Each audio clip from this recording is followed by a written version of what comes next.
Today on the AI Daily Brief, AI Optimism versus AI Pessimism. The AI Daily Brief is a daily podcast and video about the most important news and discussions in AI. All right, friends, today we are checking in on the state of the discourse around AI risk, and more broadly, thinking about AI optimism versus AI pessimism.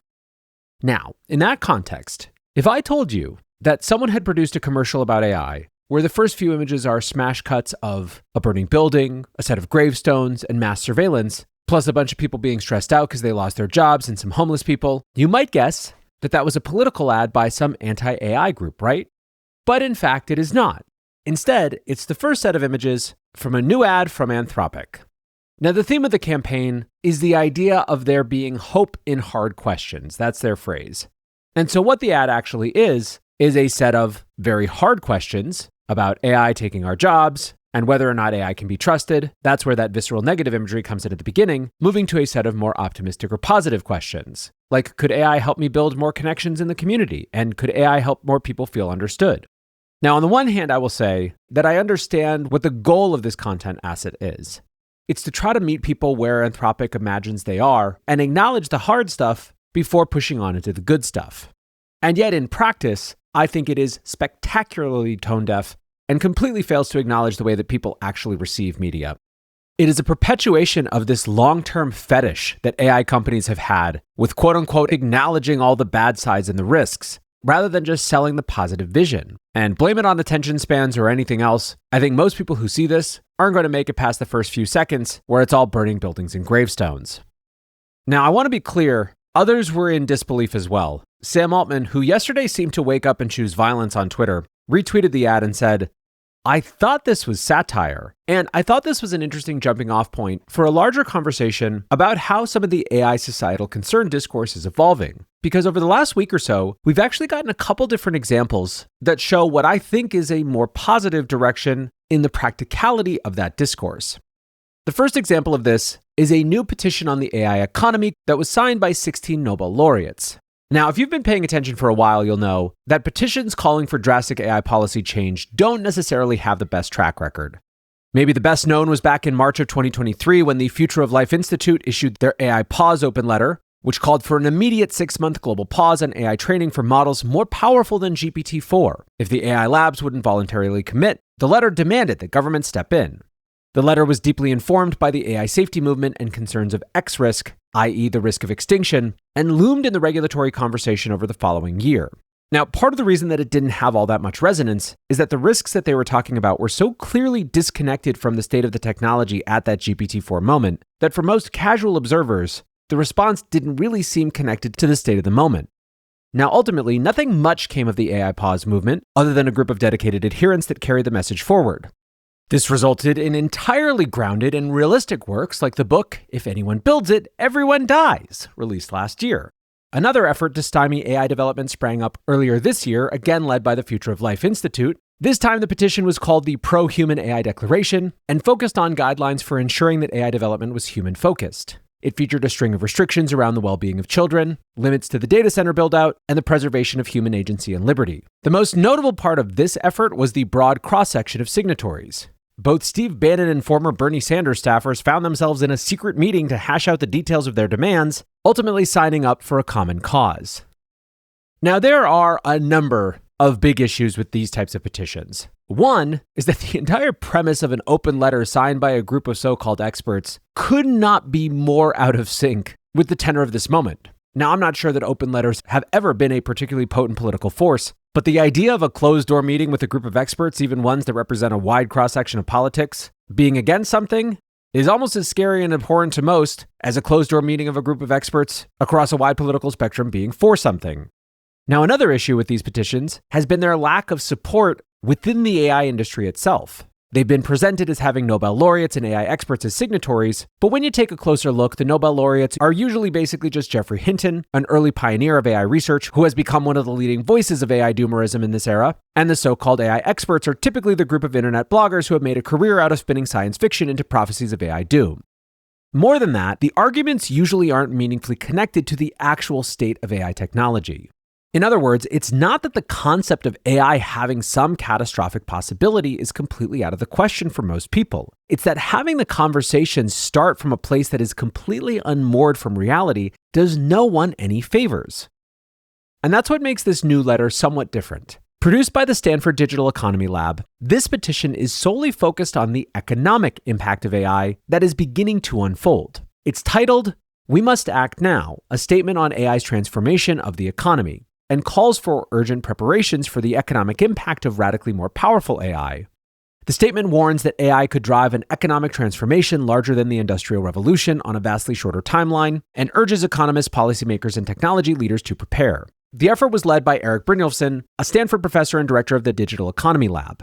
We've featured Erik's work on this show multiple times in the past, and while it can be alarmist, it is, as opposed to many of the things that I've just been critiquing, always grounded in fact and reasonable analysis. Introducing the new statement, Brynjolfsson wrote, "AI capabilities are advancing far faster than our understanding of the economic implications. In that gap lie the greatest opportunities of our era. We must act now to guide AI to complement humans rather than simply imitate them, and to generate prosperity for the many, not just the few." Michael Spence is one of the Nobel laureates supporting the statement. Now a professor at New York University, Spence won the 2001 Nobel Prize in Economics for his 1973 work on markets with asymmetric information, leading to the theory of job market signaling. Discussing the AI statement, Spence wrote, "The scale, scope, and speed of the advances in AI, combined with a high level of uncertainty about the magnitude and timing of the impacts across many parts of the economy, call for an all-hands-on-deck approach to steering AI in beneficial directions." Now, when you look at the signatories, some of them are actually folks in the AI industry who are building the technology, not just commenting on it. And part of the reason that this statement may be finding a little bit more resonance is that it is not prescriptive in quite the same way. It's not saying AI is moving fast, so we have to do X, Y, and Z. It's saying AI is moving fast, so we have to talk about what we should do. In fact, let's just read the full statement because it's not very long at all. The statement reads, 1. AI may become radically more powerful over the next 10 years. Notice the use of may, an inherently intellectually humble word. 2. This could drive an unprecedented transformation of our economy, larger than the Industrial Revolution, but unfolding over a vastly shorter time frame. It could, and there's that humility again, bring risks including large-scale job displacement, as well as opportunities, such as major gains in living standards. 3. Economists, policymakers, and technology leaders must act now to understand the economics of transformative AI and to build the incentives, guardrails, and institutions needed to steer AI in a direction that complements humans and benefits society. Signatory Anders Sandberg wrote, "I signed We Must Act Now, a statement on AI's transformation of the economy," which is much less alarming than it sounds. It is basically saying, this is a frickin' big thing, we ought to investigate this way more than is being done. The statement is not about superintelligence or existential risk. It is merely assuming a transformative general technology happening much faster than past technological revolutions, which ought to raise concerns that we need to find things out faster than we are used to. Now, Anders' argument in particular here is that specifically the economics of AI haven't had enough focus. He continues, "It might sound somewhat absurd to call for more research about AI of all topics. Isn't that the most talked about thing at present? But the economics of AI is surprisingly understudied, it turns out." He continues, "I am somewhat of an optimist about AI alignment and X risk, but I've become increasingly worried that we as a society might not even handle the transition to merely useful AI well, risking that we shake apart social contracts and institutions." Indeed, you kind of get a sense that a lot of the particularly economics folks who signed on to this are signing on not because things have been scarier than they thought, but because they've been surprising in ways that make them want to have more information. Google DeepMind's director of AGI economics, Alex Emas, wrote, "I was at a workshop yesterday and asked several technologists and economists who had predicted large job market losses from AI model improvement whether they are surprised about this, that the unemployment rate for 20 to 24s is effectively unchanged since the AI boom began." Alex continues, "Models, after all, have improved in some ways more than projections. Most said yes, some are indeed very surprised." Alex concludes, "I do think disruption is likely coming, but it is not at all obvious that it will look like mass unemployment." Sam Altman has also reported this surprise, and in fact used it to explain why the company has shifted their communications. Altman wrote, "So far at least, I'm pretty sure AI has been net job creating. This was not what I expected. Although I was much less pessimistic than others, I thought by this level of capability we'd have seen some impact. It is possible this direction keeps going." Now, obviously, if you've listened to episodes of mine like the new jobs AI will create, you will know that I am fully in the camp of AI being a job changer but a net job unlocker. But that doesn't mean that the transition period won't be without some incredible challenges. So to the extent that our discourse can shift from, burning buildings and gravestones to, hey, this is big and we should study it, I think that would be a positive thing. One other evolution of a previous document of AI social discourse is a new discussion piece from the AI Futures Project called AI 2040, Plan A. This was produced by the same people who published AI 2027 last year, which got a whole lot of attention and a whole lot of critique. AI 2027 was, for lack of a better term, a doomsday scenario. It ran through a hypothetical chain of events that began in the current day, which was then mid-2025, with hapless agents that couldn't do much of anything. In late 2025, the scenario predicted the emergence of the world's largest AI model called Agent 1. This fictional model was great at many things like web browsing and autonomous coding, but also developing bioweapons and computer hacking. OpenBrain, the fictional company that trained Agent 1, was careful to align the system to ensure these nefarious use cases would be refused. In particular, Agent 1 was the first AI model that was truly capable of training other AI models, the dawn of recursive self-improvement. Moving through into 2026, the scenario discussed the rise of autonomous coding, plus China focusing resources more intensely on supporting their AI industry and fully joining the AI race, and the start of undeniable AI job loss. In the AI 2027 document, it was in 2027 that the hard takeoff began. OpenBrain trains Agent 2 with the help of Agent 1, focusing even more on recursive self-improvement, with the model held back from release under the guise of responsible AI development. Then in February of 2027, the US government glimpses the cyber hacking capabilities of Agent 2 and considers nationalizing OpenBrain to lock down the technology. It turns out to be too late as the Chinese government steals the model. From there, the scenario spirals off into AI doomer fanfiction. Agent 3 is developed, another step change more powerful, with even more alignment difficulties. AI becomes the primary national security concern across the globe, self-improving AI becomes a reality, and the intelligence explosion replaces all work. By the end of 2027, superintelligence has essentially broken the economy and society as a whole, are scrambling to figure out how to put the genie back in the bottle. Now, instead of being a doomsday scenario, AI 2040 is a plan. The AI Futures Project indeed introduced it as the, quote, least bad plan we currently know of, and wrote, "It's called Plan A because it's a recommendation, not a prediction. It's what we think should happen, not what will happen, though we think it's plausible enough to aim for. It's called AI 2040 because in it, they delay the creation of superintelligence to 2040. It would have happened much sooner, in 2030 to be precise, if not for the decisive action on the part of the US and Chinese governments." It's basically a big plan for how the Chinese and US government could get together and slow down AI even if they don't trust each other. And while on the one hand, many of the issues with AI 2027 remain. Timothy B. Lee wrote, "I struggle with what to say about the new AI 2040 Plan A website. It all seems so implausible to me that I'm not sure where to start. There is an epistemic chasm between those who think superintelligence applies near omnipotence and those, like me, who don't. I've found that people believe it at such a deeply intuitive level that it's hard to have a meaningful discussion about it. Each side finds it baffling to encounter people with the opposite intuition and on some level can't believe they're being serious. At the same time, because it is framed as a plan, people can engage in some more meaningful way with what to actually do about concerns if they happen." Finally today, Google's Demis Hassabis also jumped into the conversation with an X post called "A Framework for Frontier AI and the Dawning of a New Age." Demis writes, "I've spent my whole life working on AGI because I've always had a deep conviction that, if built and deployed responsibly, it would prove to be one of the most beneficial and transformative technologies ever invented. AGI cannot be compared to standard technological breakthroughs, not even ones as consequential as the internet or mobile. It is much more akin to the discovery of electricity or fire. If you stop to think about it, we've essentially found a way to make sand think. It's miraculous. The magnitude of this technology's impact will be unprecedented, perhaps 10x of the Industrial Revolution at 10x the speed. It will help us solve some of the biggest problems society faces, from accelerating drug discovery to developing new clean energy sources to creating novel advanced materials. We could even reach a point where resources are no longer the limiting factor for human progress, leading to an amazing new era of abundance." The rest of the piece, then, is about what Demis believes needs to happen to achieve that positive vision. Now, one challenge in Demis's estimation is that the race around AI doesn't create a lot of space for the type of considered policy discourse that needs to surround it. At the moment, he writes, we are locked in an extremely intense, multi-layered commercial and geopolitical race. While these competitive dynamics fuel rapid progress and accelerate the incredible upsides, advances on the frontier are outpacing our understanding of the technology. Nobody in the world knows for sure what is going to happen from here, and even the experts disagree. When there is a large degree of uncertainty and the stakes are this high, proceeding with cautious optimism is the sensible and correct strategy. That calls for public policy that promotes innovation while also incentivizing responsibility and security, fosters international collaboration on key safety issues, and encourages careful consideration of how AI is deployed for the benefit of society.